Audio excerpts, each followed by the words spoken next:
በጌታ በኢየሱስ ስም ሰላማችሁ ብዝት ይበል የሚል ወንድማችሁ ዛሬ አላህ ጥቁር ድንጋይ ነውን በሚል እንማማራለን። ከዚህ በፊት ተሳዳቢው አላህ እንዴት አይሁዶችንና ክርስቲያኖችን ሙስሊሞች መሳደብ እንዳለባቸው እንደተናገረ ወይም እንዳስተማራቸው እንዲሁም ነፍሰ ገዳዩ አላህ አይሁዶችንና ክርስቲያኖችን እንዴት ግደሏቸው እንደሚል ከዚህ በፊትም ስለ ደህንነት ስንነጋገር ወይም ደህንነት በእስልምና በሚለው ርዕስ ስንነጋገር እስላሞች ወደ ገነት ለመግባት አንድ አይሁድ ወይም ክርስቲያንን መግደል እንዳለባቸው በቂያማ ቀን ለእናንተ ገነት መግቢያ ነው ተብሎ እንደሚሰጣቸው ተነጋግረን ነበር። ዛሬ ስለ ጥቁሩ ድንጋይ በደንብ ልንነጋገር ያስፈልጋል ብዬ ስላመንኩ በዚህ ርዕስ መጥቻለሁ። ጥቁሩ ድንጋይ የአላህ ቀኝ እጅ እንደሆነና ኃጢአትን እንደሚያስተሰርይ ታውቁ ኖሯል። ለዚህ ጃሚዓ ትርሚዲ 959ን ስናይ እንዲህ ነው የሚለው። ኢብኑ ዑበይድ ቢን ዑመር ከአባቱ እንዲህ ብለዋል። ኢብኑ ዑመር በሁለቱ ማዕዘናት ላይ ተጣብቀው ነበር። ከነቢዩ ሷሃቦች ወይም ኮምፓኒያን የሚባሉት ወይም ተከታዮች አንድም ሲያደርጉ ባላየዋቸው አኳኋን እንዲህ አልኩ፣ አቡ አብድሬማን ሆይ ከነቢዩ ሷሃቦች አንዱንም ተንበርክኮ ባላየሁበት ሁኔታ በሁለቱ ማዕዘኖች ላይ የሙጥኝ ማለት ነው። ስለዚህ እኔ የማደርገው የአላህ መልእክተኛ እነርሱን መንካት ኃጢአትን ያስተሰርያል ሲሉ ሰምቻቸዋለሁ። እዚህ ጋር ነቢዩ እነኝን ድንጋዮች መንካት እንዴት ኃጢአትን እንደሚያስተሰርይ አቡ አብዱሬማን ስለሰማ ነው ይሄን የሚለው። ስለዚህ ድንጋይ ቁርአን ምዕራፍ 2 ቁጥር 158 ስናይ ግልጽ ሆኖ ይናገራል። እንዲህ ነው የሚለው፣ ሶፋና መርዋ።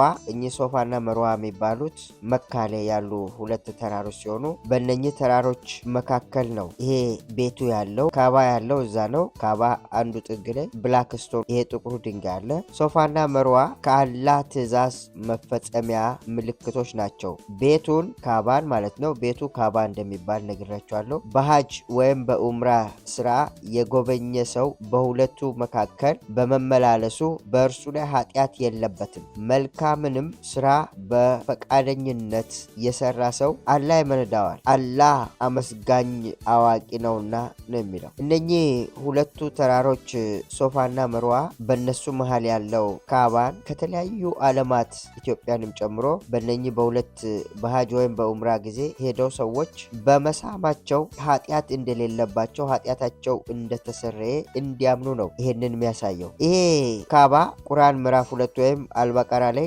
በአብርሃምና በእስማኤል እንደተሰራ ይናገራል።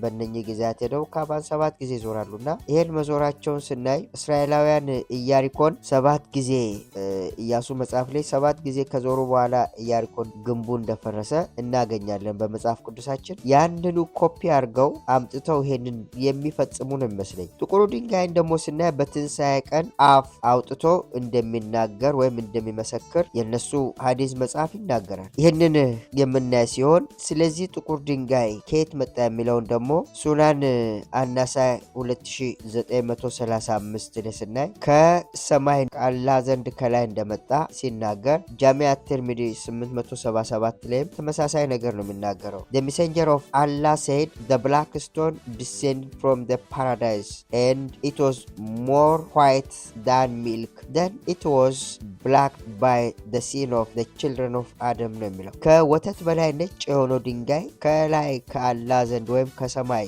የተላከ ሲሆን በሰው ልጆች ኃጢአት አማካኝነት ወይም በአዳም ልጆች ኃጢአት አማካኝነት ጥቁር እንደሆነ ነው የሚናገረው። ከገነት ሲወርድ ነጭ እንደነበር ይናገራል ማለት ነው። እና የሰው ልጆች ናቸው ያጠቆሩት። ሚስካት አልሚስባ 2577 እንዲሁም ሳይ ሙስሊም 1218 ኤ ላይ እንዲህ የሚል ቃል አለ። He reported God's messenger as saying the black stone descend from paradise white than milk, but the sin of the descendant of Adam made it black ብሎ ነው እዚህ ጋር የሚናገረው። በአዳም ልጆች አማካይነት ጥቁር እንደሆነ ግን ከገነት ወይም ከሰማይ እንደመጣ ይናገራል። ዑመርና መሐመድ ስለ ሳሙት ያለ ምክንያት እንደሚስሙት ሲናገር ደግሞ ሙሳ አህመድ 226 ላይ ይሄንኑ እናያለን። I know that you are only the stone were it not than I saw the messenger of Allah kiss you I would not have kissed you ነው የሚለው። የአላህ መልእክተኛ እንደ ሳሞይን አልስምህም አንተ ድንጋይ ብቻ ነህ ነው ያለው ዑመር እንደተናገረው ማለት ነው። ሌላውን ደግሞ ስናይ narrated Zayd bin Aslam that his father said, I saw Umar bin al-Khattab kissing the black stone and he then said to it, had I not seen Allah's apostle kissing your stone, I would not have kissed you። ያላ መልእክተኛ እንደሳመው እኔ አልስምም ያለውን ደጋግሞ እየተናገረ ነው። ይህን ሳሂህ ቡኻሪ 16:10 ላይ እንደምናገኝ ማየት ትችላላችሁ። አሁንም ድረስ ሙስሊሞች በቀን 5 ጊዜ ሲሰግዱ ወደ ካባ ዞሮ እንደሚሰግዱ ይታወቃል። ጃሚዕ አት-ትርሚዚ 961 ላይ ኢብን አባስ እንደተረከው ያላ መልእክተኛ ሰለላሁ ዐለይሂ ወሰለም ስለ ድንጋይ ወይም ጥቁር ድንጋይ እንዲህ ብለዋል። በአላህ እምላለሁ አላህ በትንሣኤ ቀን በሁለት አይኖች በእርሱ በሚያይበት እና በሚናገርበት ምላስ ያነሳዋል። ለነካው ሰው በእውነት ይመሰክራል ነው የሚለው። አስተውላችኋል? ይሄ ጥቁር ድንጋይ በትንሣኤ ቀን አላህ ያነሳውና ሲያነሳው ሁለት አይኖችና የሚናገርበት አንደበት ይገጥምለታል። ከዛ ድንጋዩ ስለ ሳሙ ሰዎች ይመሰክራል። እዚህ ጋር ድንጋዩ እሳት ውስጥ ቢጣል አይቃጠልም፣ ውሃ ውስጥ ቢጣልም ውሃ ውስጥ አይሰጥምም፣ እንደ ድንጋይ ባህሪ ማለት ነው። በዚህ ሁኔታ ስናይ አላህ በሁሉ ቦታ አይገኝም፣ ጸሎታችሁንም አይሰማም። ምክንያቱም አላህ ድንጋይ ስለሆነ ማለት ነው። እንግዲህ ሙስሊሞች ምን ትጠብቃላችሁ? አንደኛ በትንሣኤ ቀን ይቅርታ ሙስሊሞች እንዲደረግላቸው አይኖችና አፎች ተሰጥተውት ጥቁሩ ድንጋይ ይናገራል። ሁለተኛ ጥቁሩ ድንጋይን የሳመ ሰው ሁሉ ኃጢአቱ ይሰረይለታል። ከዛም አልፎ ወደ መካ ሄደው ይሄንን ሀጅ የፈጸሙትን ማለት ነው በሀጅ ወይም በኡምራ ጊዜ ይሄን የፈጸሙ ሰዎች ሙሉ ኃጢአታቸውን ድንጋዩ ስለሚቀበል እነኚህ ሰዎች ንጹሖች ናቸው የሚሆኑት። ታዲያ ሙስሊሞች ይሄ ጥቁር ድንጋይ ኃጢአትን የሚያስተሰርይ ከሆነ ስለ እናንተ የሚመሰክር ከሆነ አምላክ አላህ የምትሉት አላህ ነው ወይስ ይሄ ድንጋይ ነው? ይሄ ድንጋይ በቂያማ ቀን ለእናንተ ተሟጋች ነው። ከዛ ያለፈ በጣም ያሳዝነኝ ድንጋዩ የሚመሰክር ከሆነ ለምንድን ነው አይሁድ ወይም ክርስቲያን መገደል ያስፈልጋል?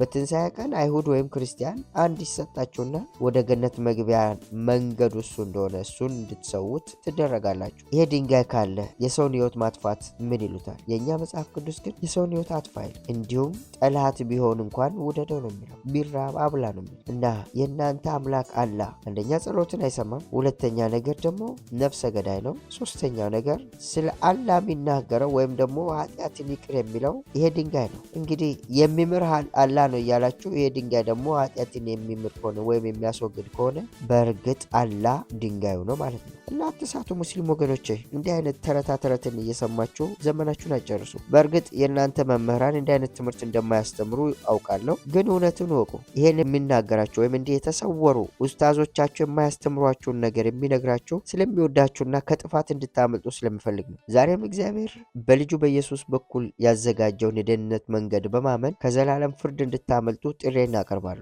ኢየሱስ ዛሬም ፍቅር ነው። ኢየሱስ ዛሬም ይወዳችኋል። እናንተን ሊያድናችሁ ዛሬም እጁን ዘርግቶ ይጠብቃችኋል። ስለሆነ ወደዚህ ጌታ በመምጣት ከዘላለም ፍርድ ከዘላለም የገሃነም እሳት እንድታመልጡ ጥሬን እያቀረብኩ የዛሬን ትምህርት በዚህ ያበቃለሁ። እግዚአብሔር ይባርካችሁ። ሰላም ቆዩ።